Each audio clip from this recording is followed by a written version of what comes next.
Go Bills. I gotta say go Sabres.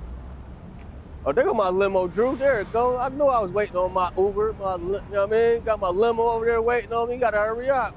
They waiting on me. They waiting on T-Mod. Here I go. Hold on, give me a minute. What's going on, everybody? Welcome back to another episode of What's in Yours, where we give it to you raw and uncut, agree to disagree, but it's just our thoughts. One of the greatest shows on the planet right now, man. And it's the host, T. Martin, and you see we on the run right now. Man, it's a beautiful night here in Buffalo. We downtown Buffalo, New York, man. It's Bills night. We at the Sabres game. Sabres playing tonight, man. It's about to go up, definitely. And it ain't snowing, it ain't raining. It's a nice night to be out here, especially downtown, man. Downtown at the Bricks again. We about to go check out Chef Nicole with Meraki. Stay tuned.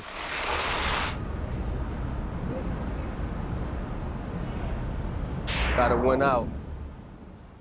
Good day for a good win. Oh, yeah.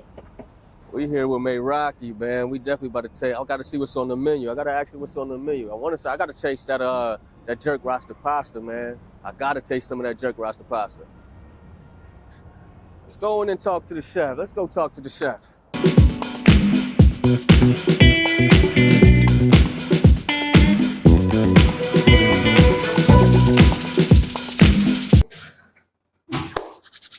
So we here. We finally here. We made it. We're finally here with Chef Nicole. Oh man, CEO, founder of Meraki Collective, mother, mentor. I like to call her, man, with funky fingers. Your hands is blessed. Hands is blessed. When you get in the kitchen, man, you're a culinary arts specialist. So put your hands together for Chef Nicole, everybody. So man, let the people know a little bit about yourself, especially for the ones who don't know you. Hi everyone, my name is Chef Nicole. As you stated, I am the owner and founder of Meraki Collective, which is a family-owned business. You know, we run it fully off of passion. We specialize in multicultural cuisine and fusions. Our main top favorite is our jerk chicken, fresh off the grill every day. You know, authentic with red stripe beer, pimento wood, homemade jerk sauce. We like to combine a lot of Caribbean flavors, Asian flavors, a global array of all different ingredients and everything of that sort. Okay. Well, I see you a little busy, so we're gonna have to speed the bus up quick, Wiz. We gotta speed it up. So man, I'm looking at the menu. We're gonna have to try something. We live in the kitchen today? We live in the kitchen here, back there sizzling. Yeah. So then let's jump into it.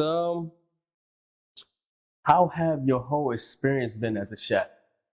It's been a journey. It has not been easy. We've been, doing culinary and food since about 7-8 years, but up to recently, after a recent layoff in 2024, I just say, you know what, let me just go full into it, do my career, do my passion, and then, go with it, go with the flow. But it's been a journey. It's been exciting. Oddly enough, it's been hectic, but I enjoy the craziness at the end of the day. But it's been fun. It's been very rewarding recently. That's good. Okay. Who inspired you to start your business in the food industry? Who or Yeah, who? what? Both. Um, Just to start the whole business in general. well, it originally came initially from my dad. That he was a jack of all trades. So he was a cook, he was a choir director, he fixed homes, repairs, a gardener, but he also mainly cooked. I remember from when I was little making cakes, and my mom always telling me about the fingerprints and stuff they used to find in the cakes, and I used to hide grilled cheese sandwiches under the couches and stuff like that. So my dad was, the beginning of it all. And unfortunately, when I got older, that was my way of connecting with him in the kitchen. I honestly used to talk to him in the kitchen while making my meals, ask him, okay, Dad, what should I do next? That was my therapy. So that inspired me to keep going and just it just all came natural, so I definitely said my dad inspired me. Okay. So give us like a quick backstory on Meraki and the name and like everything what it means. So Meraki is actually Greek. The name, the word, it's a term that derives from the Greek language, which means to do something with love, creativity, and passion, and to leave essentially an essence of yourself in everything that you touch and do. And that's what our motto and our goal is for Meraki Collective, is to leave an essence of myself, do everything with fun, creativity. That's why we do things with fusions, with different ethnic backgrounds, combining it all together, because essentially it's a way of bringing all cultures together. Food is a way for people to have that common ground with each other. So that's what Meraki means. And as a collective, we're more than just food. We're a full collective, a brand of full displays, give you a culinary experience, collectively bringing those cultures together. So that's where the name Meraki Collective derived from. Okay. Sound good. Sound good. I never knew that. I never knew that. I told you that. You did. But I forgot. So man, you've been busy for months, especially these weeks with, catering the Sabres game, catering like law firms. And I know a big one, getting introduced to one of your favorite idols, one of your chefs. So let us know a little bit. Give us that background on all of that. So you're talking about Chef Darren Bryan. Run that down to the people who don't know. So you know that I've been following him since forever, before he even, opened up Bratz Hill. Sorry.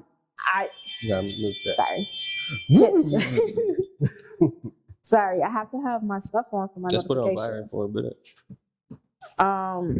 So before he opened Bratz Hill, I was, admiring him and his work ethic, his drive, his passion, and again, the twist on his Caribbean flavors and things of that sort. So when I got that call to say, hey, can you be available to cook for Chef Darren Bryan? I said, yes, of course, I'm down. I had no idea what I was going to do.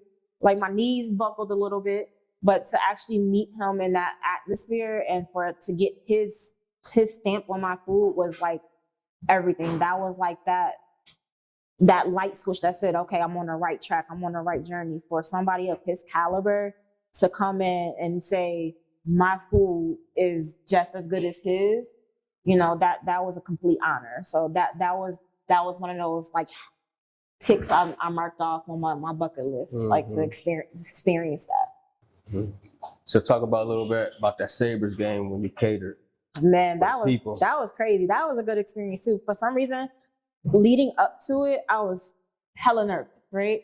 But being there in that atmosphere with you guys, my team in the back, Ari, Malik, Shani, and Rel, I was so comfortable in my element. It was like I was supposed to be there, so it felt like everything that I've done up until that moment led me to be comfortable and ready and prepared for that moment.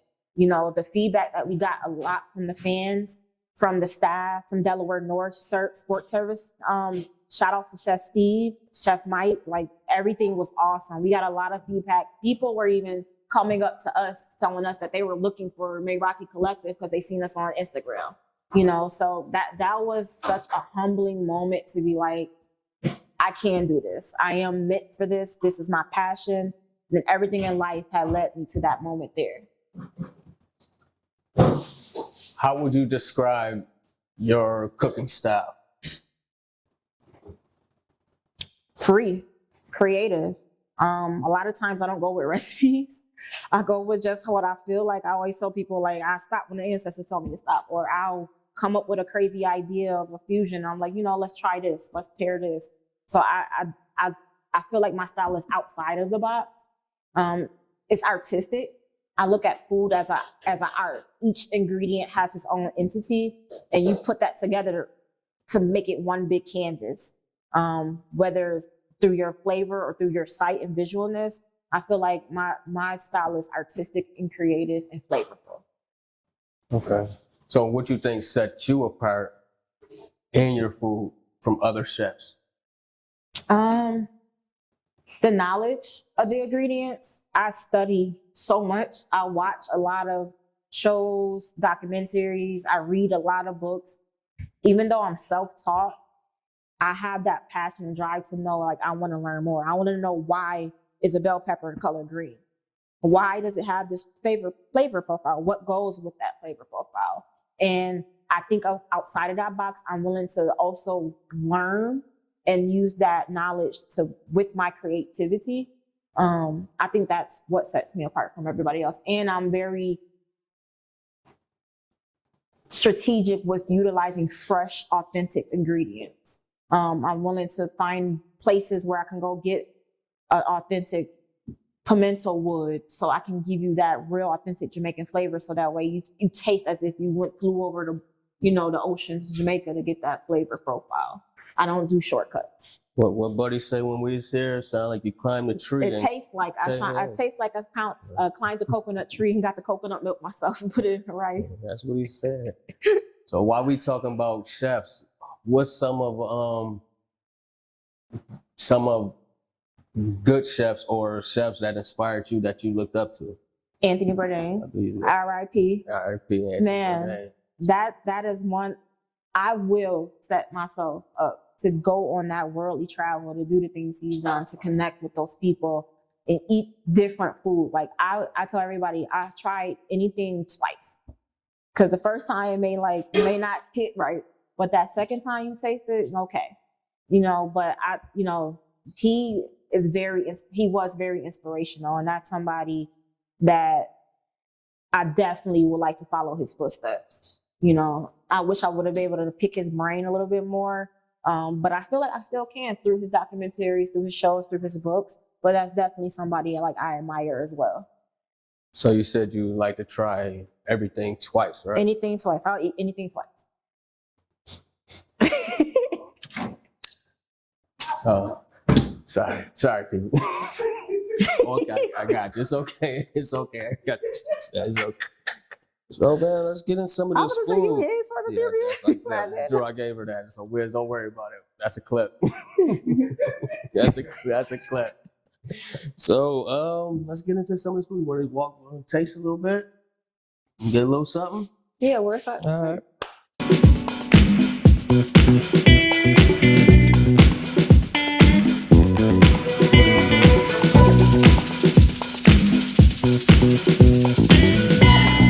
Okay, so you have avocado, you have some mango, feta, tomato, carrots, cucumber, some radish, and red onion over some spring mixed lettuce with our house-made jerk ranch dressing.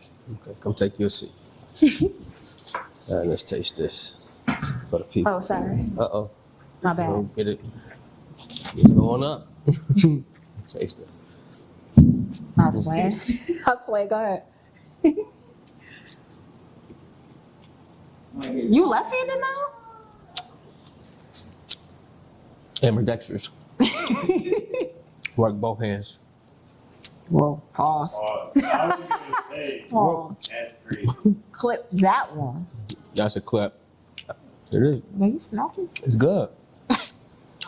It's good. And then do you grill? You put the chicken on the grill? Every day. Chicken is on the grill. Fresh, marinated overnight. Throw it on the grill. Douse it with some red stripe. Marinate it again. Flip it, mop it, rub it down. This is pretty good. And the mango. Thank you. The mango it's the flavor. Mm-hmm. Flavor, like sweet a little bit with the spice. Yep. Sweet and spicy. Just how I like it. That's pretty good.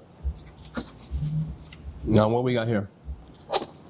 That is our infamous jerk chicken rasta pasta with our stir-fried veggies. We utilize a wok for that. So as I told you before, we like to fuse together different cultures, techniques, as well as flavors. So I like to utilize the wok to get that good stir-fry and that sear and give a little crisp. And then it has the onions, peppers, tricolor peppers. You have cilantro, parsley, a homemade jerk Alfredo sauce, all mixed, blended in with a penne. When you say penne, what is penne? Penne. What's penne? A pasta. It's a type of pasta that you're eating. Okay. Yes, wow. Al dente. Mm. Give me a bite. I'm just looking at you. I'm hungry. So, what inspired you to put your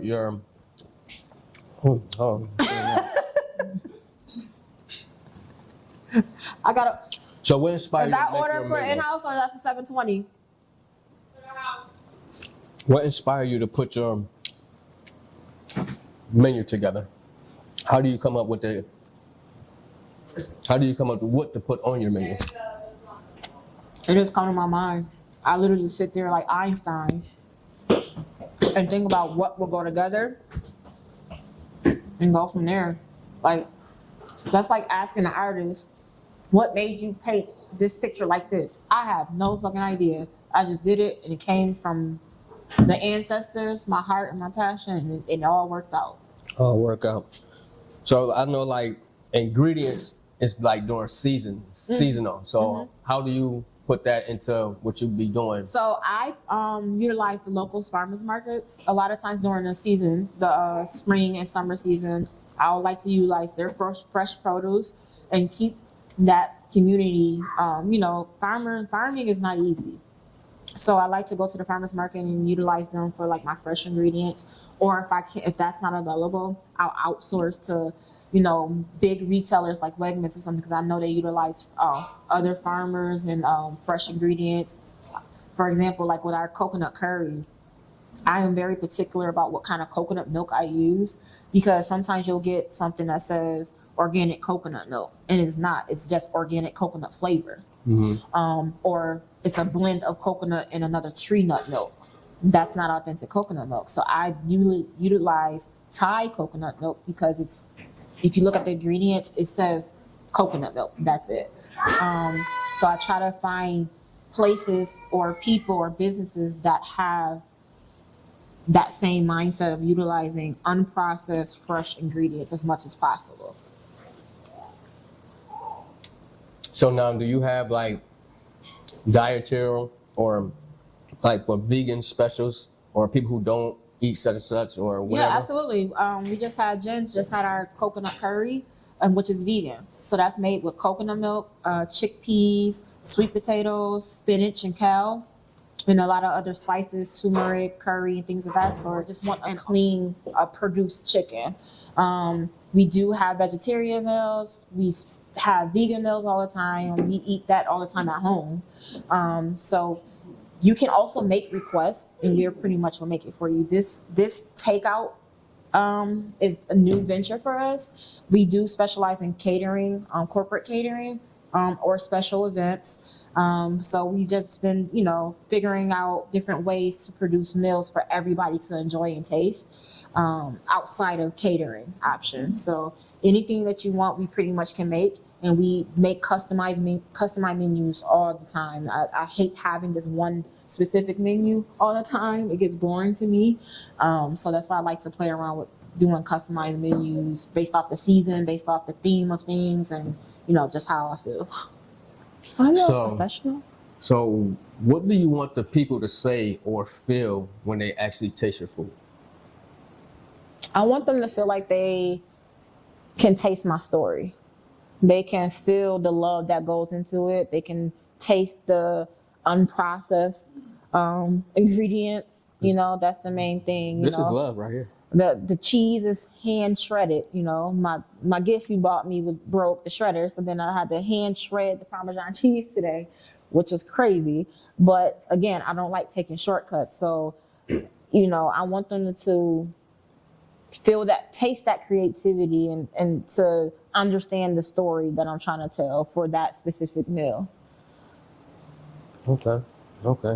So what is like some obstacles you face in the kitchen?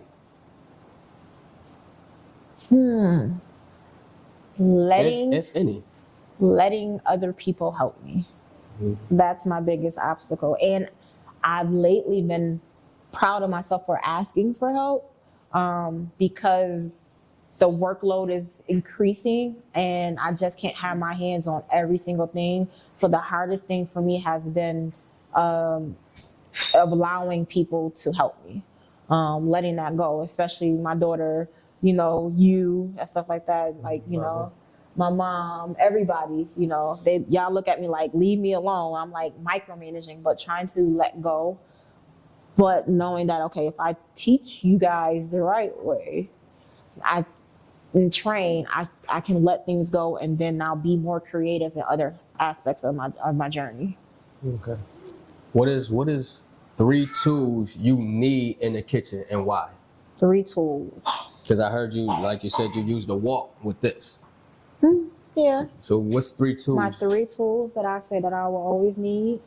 My knife, chef knife. Chef knife. Do it matter what's like size or what kind? As long as I got my knife.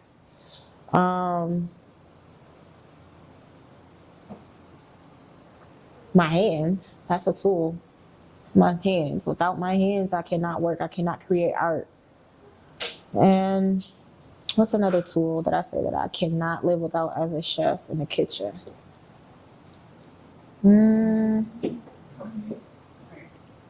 My grill.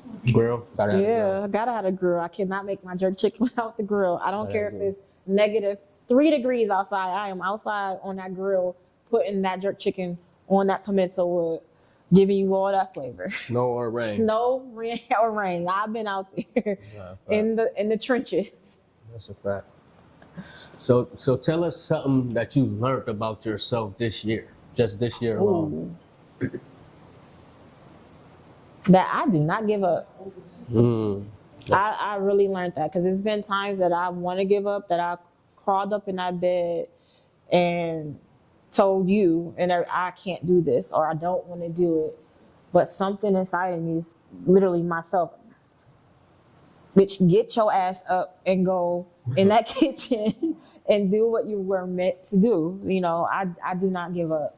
Even when I want to give up on myself, something inside of me, like, I'm getting emotional thinking about it. Something inside of me consistently and constantly pushes me to go. No matter how bad my body hurts, no matter how bad my anxiety is like killing me to the point of paralysis where I can't move or I can't breathe. In that moment, something tells me to get up and go and do it. And then after I do it, it's like, what was I crying and bitching for? So when Chef E get home, settle down, and just got time to chill and relax, what is your midnight go-to snack? Because they say a lot of chefs don't eat. I get yelled at all the time for that. Shout out to my mom for always trying to cook me something when I'm on the go. See, it's so good the baby want to eat it.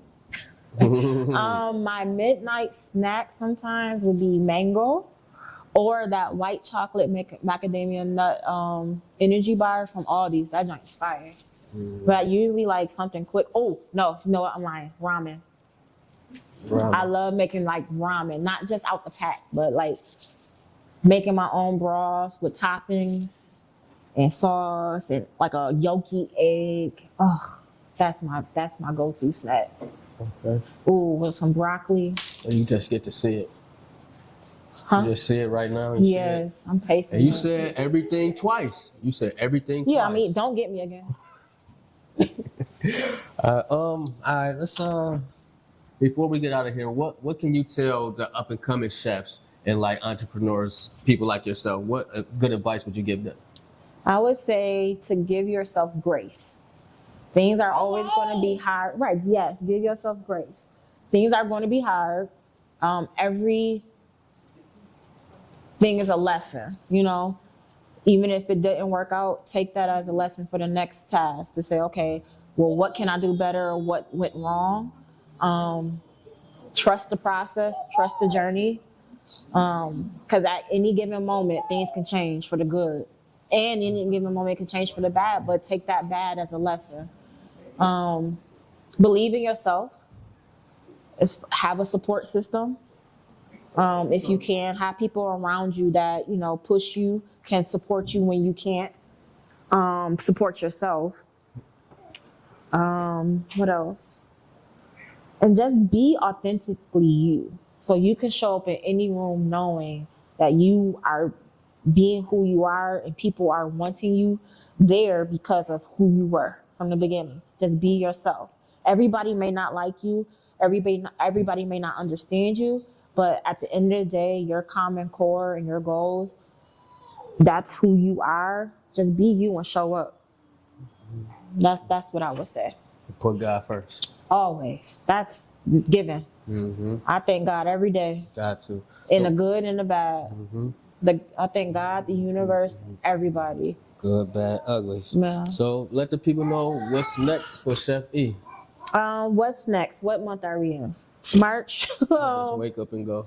As you know, every Tuesday we are here at the Bricks downtown from 5 to 9:30, right down the street from Key Bake Center. Come get a bite to eat. Right now, as we are a pop-up, so our menu is limited. When the season warms up, we are going to be adding things to our menu list. Coming up next, in a couple weeks, we are going to be at the Hammer and Owls fundraiser for the Habitat for Humanity, where we're going to be raising money, supporting the community and things of that sort for new builds and things of that. After that, I have another catering event for Buffalo Prep. So just always follow us on Instagram typically or Facebook at Meraki Collective by Nicole, where you can always find out what we're doing, what we're up to. Website coming soon. Graduation is this week from another business cohort. So, you know, I'm just constantly on the go, constantly educating myself, pushing myself, just to be better. So that's what's next. I'll let you know I'm proud of you. Thank Love you. you. Keep up the hard work, good work. Thank you for the support. You know, cleaning that chicken at midnight. You Hands is wrong. So carrying the stuff. You know, shout out to everybody. Malik in the back, Ariana, Shani, and Rel in the corner. Mom right there. Mama, baby. Bae, Ma, Shayla, Jen, Tai, Granny. Without all of y'all, I would not be able to get up and do what I do every day, because y'all, each one of y'all have been in my ear some way, shape, or form, have supported me even today. So I just want to say thank y'all to everybody, and we love y'all, and I'm out. They say do good, be good.